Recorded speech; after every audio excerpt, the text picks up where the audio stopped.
You're welcome back to Breakfast Central. The Independent National Electoral Commission, INEC, has officially notified Senator Natasha Akpoti-Uduaghan and the Senate of a recall petition submitted by voters from Kogi Central Senatorial District. INEC confirmed that the petitioners have now provided the required contact details which were initially missing, allowing the process to move forward. Well, the recall effort follows Akpoti-Uduaghan's 6-month suspension from the Senate over alleged misconduct. Her supporters claim the process is politically motivated, while her constituents argue it is a response to poor representation. The Commission will now verify the signatures to determine if they meet the legal requirement of more than 50% of registered voters in the constituency. Well, joining us to discuss this, Senator Natasha Akpoti's, of course, ongoing recall process is the Special Advisor to Kogi State Governor on State Emergency Management Agency, Dr. Sarah Musa. Good morning and thank you so much for being here. Dr. Sarah, can you hear us? Well, of course, I will try to establish connection. She would be speaking on the current happening there, especially in Kogi State and the entire recall process, which has indeed generated a lot of comments and you could say reactions, both out and also inside of Kogi State. We've seen Nigerians react to the situation differently. We're really looking forward to this conversation with Dr. Musa as someone who's resident in Kogi State, who has felt the pulse of the constituents, would like to know her position on certain number of things, and also being a fellow woman, just like Senator Natasha Akpoti-Uduaghan, will be happy to take her views on everything that is happening in Kogi Central with regards to the with the INEC recall process. But let's take a look at what the constituents in Kogi Central are saying. I believe we have some clips to share. Some supporters of this recall process have to say. Before the courts matter. So since they were aware, even if it was not before, but they were aware before today, and before they sent the invitation to the petitioner that the matter was already in court, that was enough reason for them to just write to the petitioner to say, we cannot take your petition because this matter was already in court. So for calling him to come today also shows to a large extent their bias and their disrespect for the Constitution of Nigeria. Well, that's the counsel to Natasha, who actually accompanied the former minister to the Senate, where the committee indeed sat to look at the case, which indeed went all right. But then again, the conversation still continues. We'll find out if we do have Dr. Musa joining us. She would be speaking extensively on the current situation, especially on the recall process. But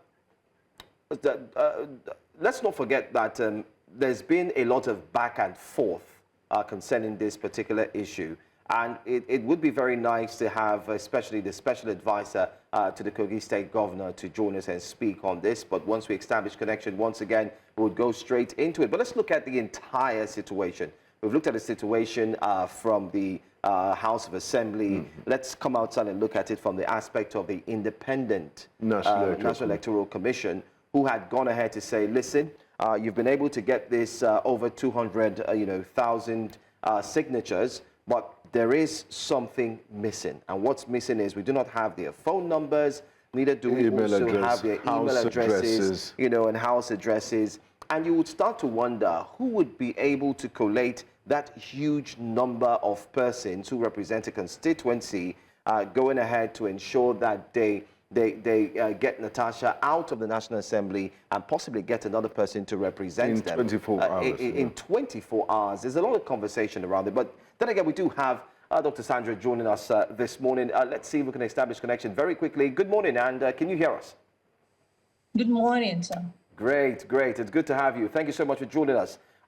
We're looking at this entire situation, and as a special advisor, we do know that you have your hands, especially on the case, by simply meaning that you've been following it very closely and you are aware of what the constituents are indeed saying. So let me ask first, are you in support of the recall? And can you share with us where you stand, first of all? Good morning, sirs. Thank you for morning. having me. Thank you for the question as well. Yes, concerning the recall, it's a thing that all hands are on deck to ensure that it's a success and it's pulled through. As it stands today, once you occupy an office, it is billed that you go by the rules and regulations governing the office, and then you should always be aware and be conscious that you are holding the mandate of the people. And in every action you take, you should consider your people first, because without their votes in the first place, you won't be where you are today. So at what point do you think she's not considering the well-being of our constituents? How did she err? And what reasons, what specific reasons do you have for supporting this recall process, Dr. Musa? Thank you. I'm very sure that all that transpired at the National Assembly was on air for everyone to see. And we all know it began from the issue of change my seats, don't change my seats, and all of that. And then before you know what's going on, there was a slump for 6 months and suspension. And for us, that's a whole lot. Having not to be in the Senate for 6 months is tentative 1 year.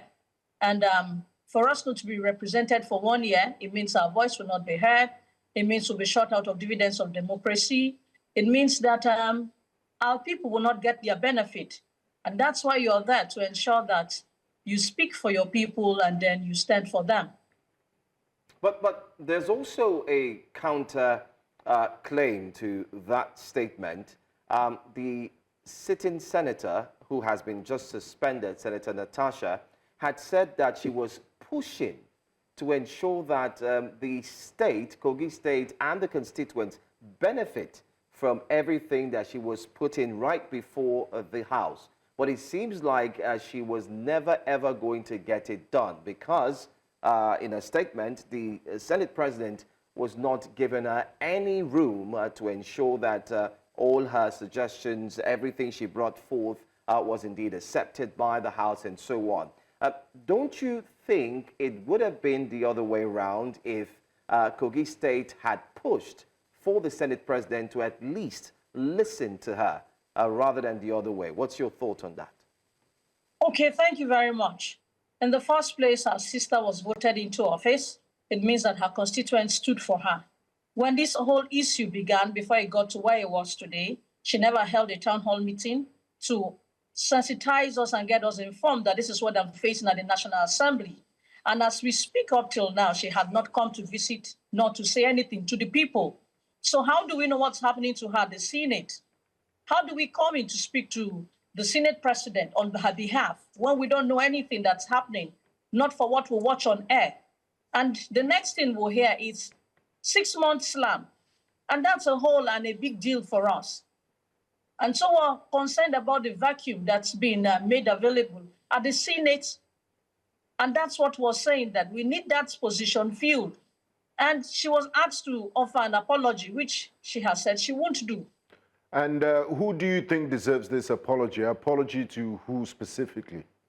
And for what? I think to her colleagues. If you watch that video very well, you would see that when the whole altercation began, a whole lot of persons tried to talk to her, some former governors, even elderly people in the House tried to tell her, calm down and all of that. If you watch the video, there are lots of justification there that you could see happen.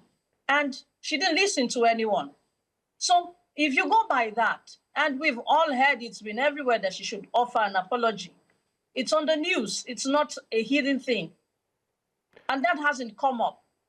I mean, Dr. Musa, as a fellow woman and yes, a Nigerian, someone from Dr. Natasha Akpoti-Uduaghan's constituency, she made serious allegations of sexual harassment. This is a very serious allegation, highly emotional moments. Don't you think the constituency and people should rally against her? She's gone through, a person has been demeaned, and as a result, she's been deprived the right to speak on behalf of your constituents. Don't you think they should be supporting her rather than instituting a recall process? Thank you very much. talking about sexual harassment, for me as a woman and for every woman, that's a very serious issue. It's very painful. It's something that shouldn't be taken lightly. But as you always know, that he who makes an allegation must come with proof. Once she has the proof that is needed, we would stand by her. It's not something we're going to take lightly. But I want you to know that it's also a personal thing. And so we cannot dive into that, even though that issue is already before the court. It's not something we should be discussing or diving into.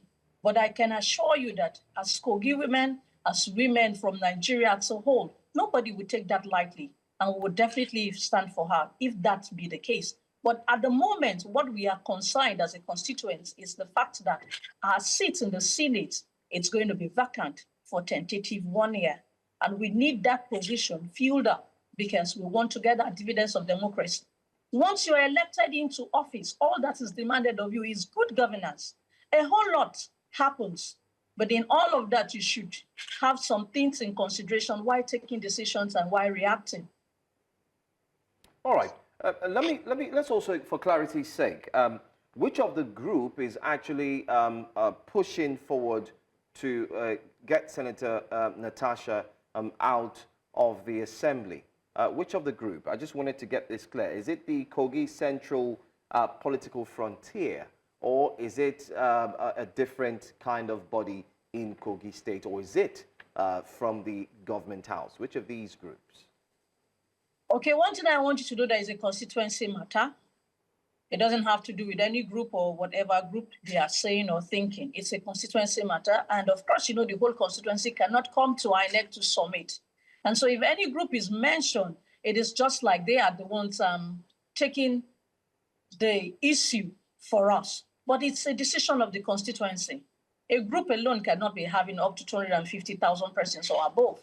So it's a constituency matter. And that's what I want all Nigerians to know. All right, just a follow-up question to that, there were also conversations around people being cajoled to sign and also to put pen to paper for the recall process. Some had mentioned that it was a case of not knowing that that's exactly what they were called for. They were called for empowerment programs, only for them to get there and see that it was a recall process that was being initiated, and they were also told to come with their voter's card and so on. This story has circulated everywhere, and as journalists, we've done our research as well. We've seen that it has at least a particle of truth in it. We have a correspondent in Kogi State as we speak. A particle of truth in it. And he spoke to some of those respondents. Absolutely. So what do you say to this? Thank you very much. It's always funny when it's always a one-sided media that's been reported.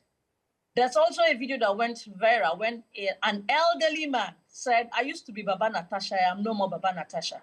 I've not seen that on any station. That's also a video that's gone viral of a mother saying, of a grandmother, a very old mother, saying that what she's doing there is not what we sent her for. You see, it's politics, and so there could be a whole lot of narrative, what people want to say and what people would hear. It's a 3 days exercise. And so you mean the first day was empowerment, the second day was empowerment, the third day was empowerment? No, now. Let's just before we let you go, Dr. Dr. Sandra Musa, just before we let you go, let's talk about the numbers and no sentiments here. 106,000 people were registered to vote in the 2023 senatorial elections. How do you justify the claim that 250,000 people now want to remove Senator Natasha Akpoti? 2 days ago, INEC came out and said, you know, some of the filing process was not adequate, that email addresses were missing and residential addresses and phone numbers, that it wasn't proper before they submitted. And in less than 24 hours, they resubmitted those documents. How is it humanly possible to have 250,000 people fill these forms in less than 24 hours and resubmit to INEC? Thank you very much. If you read that circular that came out of the INEC office, it said representatives of the petitioners. And so it was talking about those that came to submit the document, not everyone back in the village. And for you asking whether those numbers came out to sign or not, I would say that let's leave that to INEC to prove. I'm not an INEC official, neither are you. So the INEC officials will let us know when we get to that stage. They'll verify the process, rightly so. Thank you so much for your time with us this morning on Breakfast Central. Dr. Sandra Musa, Special Advisor to the Kogi State Governor on State Emergency Management Agency. Thank you. Thank you.